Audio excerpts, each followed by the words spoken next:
If you're not sure whether it's working the upper gluteus maximus or the gluteus medius and minimus, you need to look at the shape of the pelvis. Also, look at the shape of the glutes. If the gluteus medius and minimus are very weak, it's usually accompanied by varying degrees of gluteal indentation. If the upper gluteus maximus is very weak, the distance from the waist to the glutes will be quite long. What does that mean? Well, above the pelvis is the waist, and usually the highest point of the iliac crest corresponds to the fourth lumbar vertebra. This is the case for most people. In other words, you need to look at the proportion between the waist and the lower part of the gluteus maximus. For example, from the highest point of the iliac crest to the lowest edge of the glutes, if that distance is very long.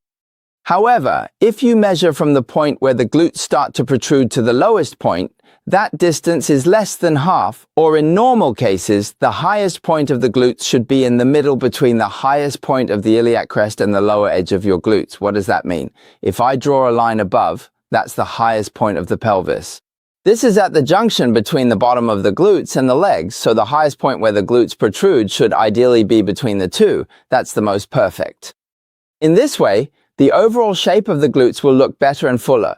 But if the point where they protrude is not in the middle and moves further down, it means the lower fibers of the gluteus maximus are more developed while the upper fibers are weaker.